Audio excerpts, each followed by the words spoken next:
if you just a nigga, I saw this shit happens every time before I record a video. I think I pressed that button. I tell you, I'd be forgetting. Yeah, I pressed the button. Why is it still up? I don't know.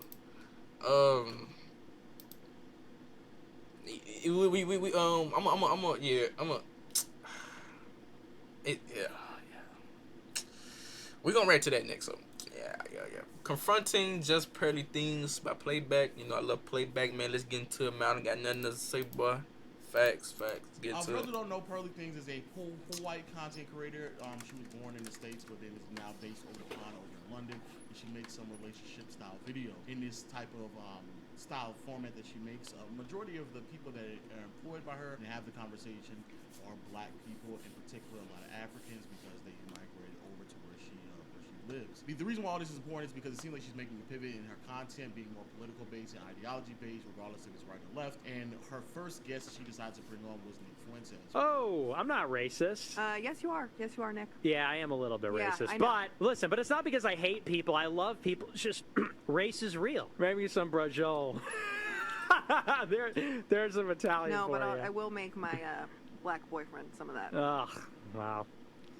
You don't know any better. She had him on the podcast. It was very clear that she was unaware of the conversation that was being had. She was not properly informed, something that she openly admitted as well. Everything that happens in life, as I say to the girls on my show, is my own fault. The fact that people are making these videos is my own fault. And the situation that I'm in is my own fault. Now, I'm going to give you guys an explanation and give you guys context for some of the conversations that were had. Just know it's not an excuse. It's my own fault. I take full accountability for everything that happened. And while doing so, said a bunch of things that were very problematic. First thing she brought up was immigration, right? They were talking about immigration. Nick Fuentes being a purist. He believes that the border should be locked down. Nobody should be able to come in. But how Pearly Things, she believes no, it needs to be opened up. It needs to be more broad and more robust in terms of allowing more people to come in. So much so that she used the phrase that she wants to bring her Africans over to America. She wants to bring all her Africans or just some? All her Africans. God. And during this conversation, we were talking about immigration, and I said, I'm trying to get my Africans to America. Of course, not the greatest phrasing, right? Especially when you're dealing with somebody who is a known racist. Another comment that she made about was CP time. You know, what people don't know. That is color people time. It's an ongoing color people. Black people. Nigga, what the fuck? I never heard CP time. What the color? Wait, what the fuck? I ain't never heard that before. I told you I'm on my way because I thought I was already 10 minutes late when I was leaving. Color people time. Yeah, well, it's okay. Blessing was more like late African. Well, he's black. Yeah. See that black person right there? See that African right there?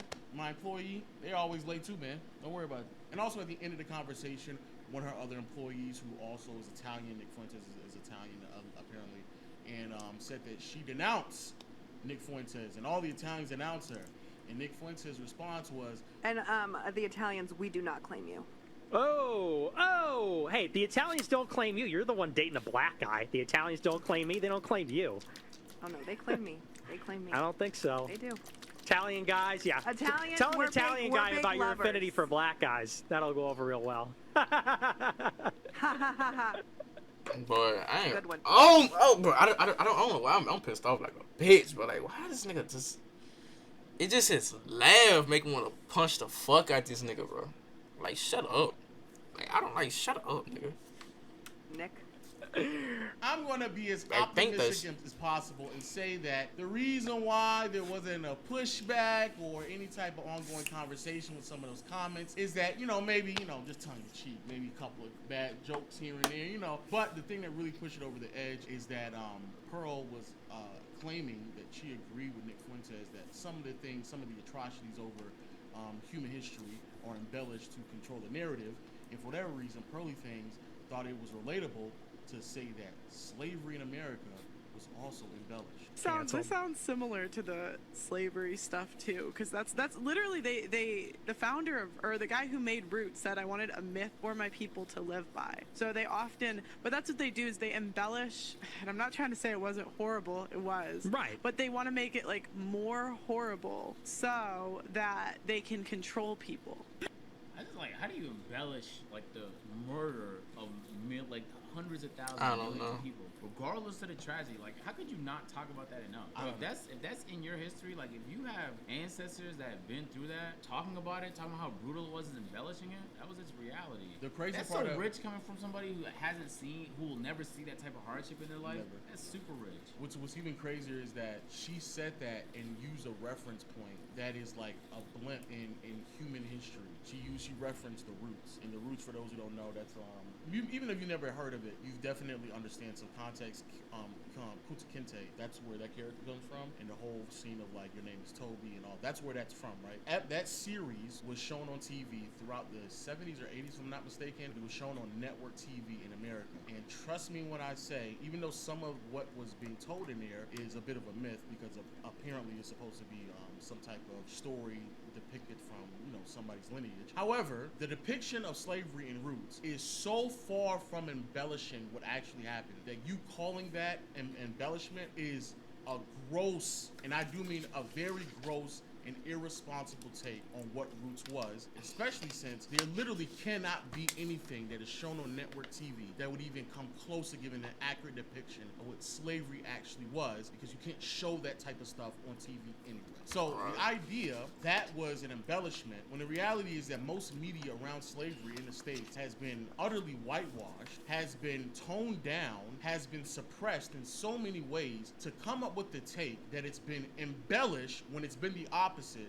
again, very irresponsible. Same thing with Adam 22, where it seems like there's a bunch of white creators or people who are creators who infiltrate themselves in communities that they're not that familiar with, that they do not know much about, but they see the opportunity. When it comes to Adam 22, it was hip-hop, and to validate himself in that space, he surrounded himself with a bunch of black people. However, he is so insensitive about the community and gave so little of a fuck about it. When given the opportunity, because he wanted to make the pivot, he brought in an own Rosses into the studio. Why can't you keep saying Rosses? His black and brown employees, his employees of color, hey, y'all don't worry about who I got around here. Y'all just need to edit and upload these videos, get these clips out. Let's get it going now. And the same thing with Pearl. You are so insensitive to what's actually going on that you are participating in a conversation that, quite frankly, you do not belong in. But to validate who you are in the space of the black manosphere or just relationships dealing with black people, you surrounded yourself with a bunch of black people, regardless if it's African Americans or Africans or someone with some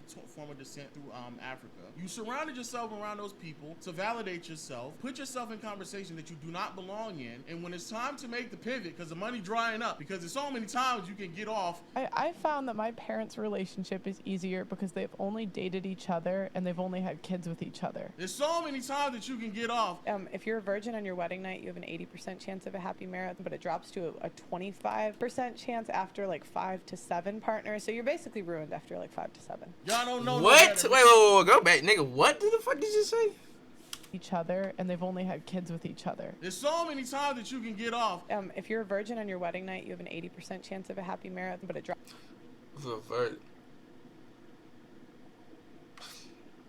Drops to a 25% chance after like 5 to 7 partners.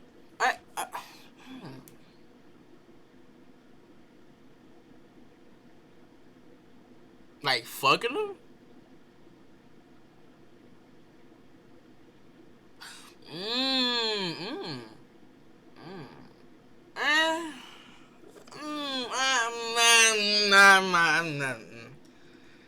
I'm kind of seeing that a bit.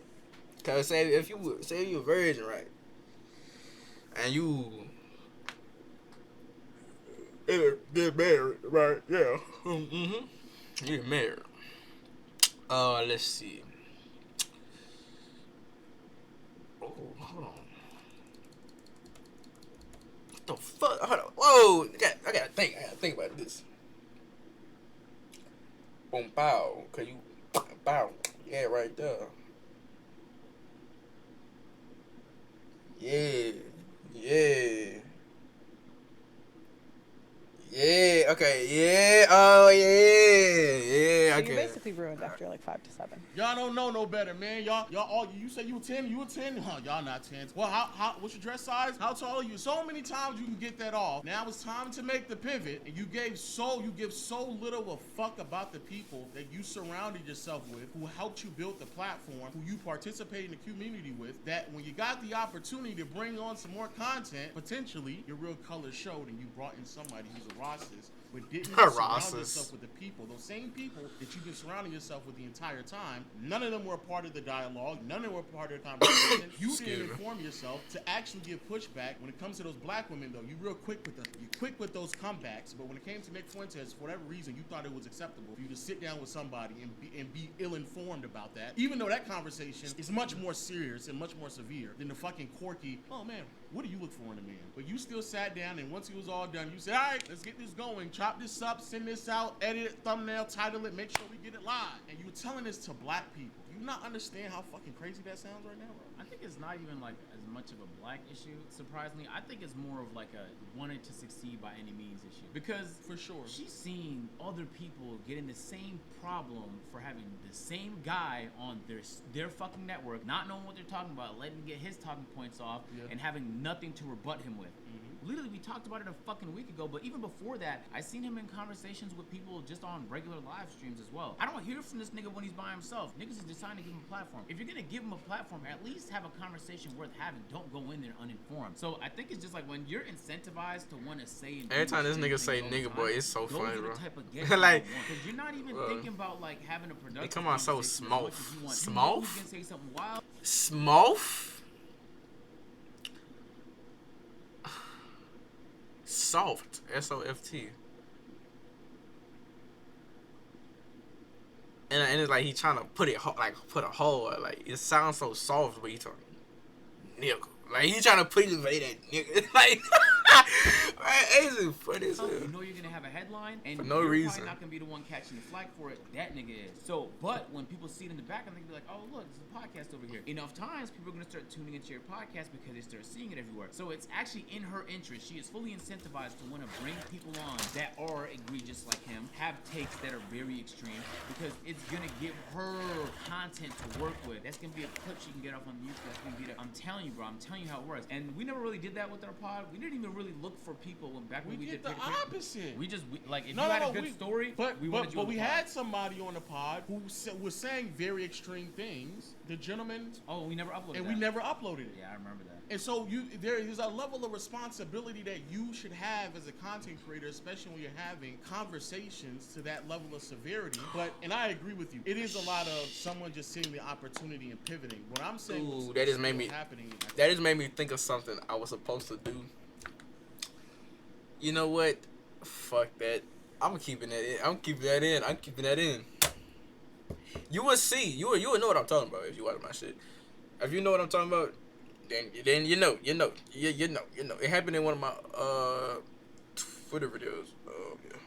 The thing is crazy is that I think that there are people who are being propped up in the y'all some horny bitch ass niggas, bro. I'm tired of y'all niggas, bro. Facts. Tired of y'all niggas, bro. Ruining my fucking shit, bro. Like, nigga, you in the comments doing that shit, bro. Like, bitch ain't. Conversation that we've been having. I'm not gonna say nothing about that, cause nigga has been. Let's keep it a bean on social media has been popping because of black creators. Not saying there aren't other creators doing it, but the ones who have made it popular the most are black creators. No, bro, hold on. I just read my title, and it kind of go to I'm at your daddy house playing games. First reaction. Yo, Angela, why they kind of like just go kind of nigga? I'm at your daddy house, nigga, playing games plus reactions. Fuck ass nigga. Anyway, that's gonna be my title for a lot of streams. I'm at your daddy house, your auntie house, your pappy house, your uncle house, your sister, your brother, your cousin, your goddamn nephew, grandma, grandpa, shit. And I'm gonna put some other names in. I might put some Spanish pussy. Spanish shit up in that motherfucker, boy. Ooh. Type shit, nigga. Type shit, nigga. I might put a whole bunch of different languages up in there. I mentioned, I mentioned, I say auntie, granddaddy, goddamn, great grandma type shit. Nigga, what? Come on, infiltrated in the conversation to validate herself in that convo, surrounding herself with a bunch of black people. The reason why I say it is because when you listen to her talk, even about the relationship shit, bro, she just says things, bro. It sounds like she's pandering to people. She sounds like, as they call it, a pick-me. It doesn't sound like she has any actual intellectual thoughts, nothing really contextualized. It just sounds like she's regurgitating the same talking points that she heard from someone else, and she just wants to be even more extreme about it. I.e., I don't think women should know. Huh? I don't think women should know. Lord Jesus, keep on going. Because there's freedom without responsibility. I believe in consequences for your decisions. So the men know if they vote someone batshit crazy into power, you guys get drafted. We don't. Come on. Come on. That's a fucking incredible quote. Come on. Women shouldn't vote because they don't want to have the responsibility of going to war. That's what I'm saying. That's such a crazy take to have. I think social media incentivizes people to want to be more. We talked about that with Logan Paul when he went to the forest. I think that was the first time we seen an incident where everybody agreed like that was too far and your pursuit of more had gotten you in trouble. But now we're seeing it in all these small ways ever since that forest incident, and they'll never get as much like flack as Logan did because what Logan did was crazy, but also he was at the top of the YouTube game back then. But I guarantee you, if this was like the biggest podcast ever, like if this was Joe Rogan's podcast and he did that, niggas being torn up for that. And Joe Rogan has in the past went into conversations and not knowing what he's talking about. There's no way to be an expert about anything, and you can't always guide the conversation. But in this specific instance, you went out your way to find somebody else going to say something extreme, rather than Joe, who just has interesting philosophical sometimes, or otherwise just dumb conversations with people who sometimes can be smart or sometimes can be dumb. But like, you kind of have a responsibility to know what you're talking about, and you give off the guys, at least to the people that watch you, that you have a level of expertise when it comes to the relationship thing. But I think that just about anybody who watched that specific video will know that unfortunately you don't have no expertise when it comes to any of the conversation you was having with Nick Fuentes. You're not there yet. And just inform yourself, and that's like a process. That's literally it. It's just a process. But nowadays, niggas just trying to think about how you can make revenue off it. And low-key, I understand at the same time, because you have people that you have hired that you disrespected on set, but you have people that you need to pay. There's bills that's gonna be, you get hit every month regardless. So if your revenue falls off the map, that could be your business going under. That's the reality. In America and in most capitalist societies, bro, business is supposed to survive by any means necessary. So if there's something a business can do to survive and it hasn't explored it, usually you have to explore it. You have to explore it. Like, businesses don't have morals, they don't have ethics, and even though they probably should, it's why it's so ruthless. Niggas don't care about you. It's why your contracts have to be ironclad, because otherwise it just leaves room for someone to interpret it incorrectly and fuck you over in court. That's the reality of it. So I understand her trying to keep her business alive, doing a pivot into a different style of content, but you can ease your way into it. Use your brain. Ease your way into it. You can have more easy conversations with people about other life-related things without going to such a crazy extreme. If you're gonna do it, just be ready for the conversation. Inform yourself on what the fuck you think he's gonna talk about, or just guide the convo better. Tell him this, and this is gonna be the topics. We don't want to deviate from those topics. If it's your fucking show, you make the rules. So you create the rules, and if he's not playing that framework, pack him up. In reality, man, you let him get his talking points off like this. And then you agreed upon it as well. Is just insane. Before I get into my personal opinion about everything, I just want to be clear again. Even in the most optimistic lens looking at it, I don't, and also in the general sense, I don't think Pearly is a racist or anything like that. I just think in the most optimistic lens, it seems like somebody who's trying to pivot into another form of content, who's very uninformed, but doing it just to capitalize off of the momentum, and I think that's very irresponsible. My personal feelings behind it is I think, Pearly, you are a grifter. I think you are somebody who just panders. I think you're someone who says things that just needs to be said to keep the conversation. See, me, a nigga like me don't give a fuck.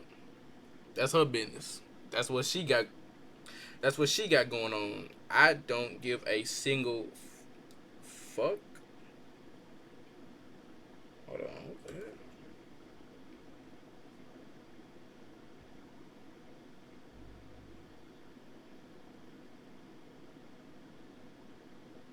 Damn.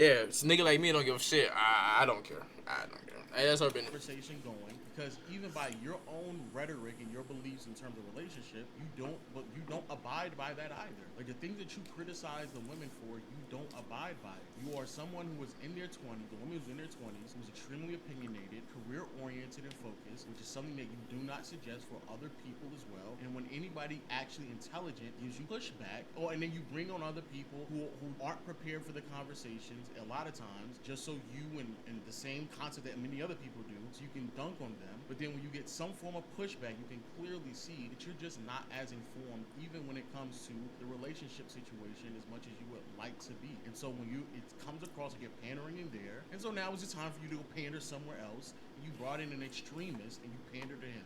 That's what it comes across as. But yo, let us know your thoughts. Hey man, good video. I'm gonna end this bitch quick as a bitch because I got another one. You can definitely see right here.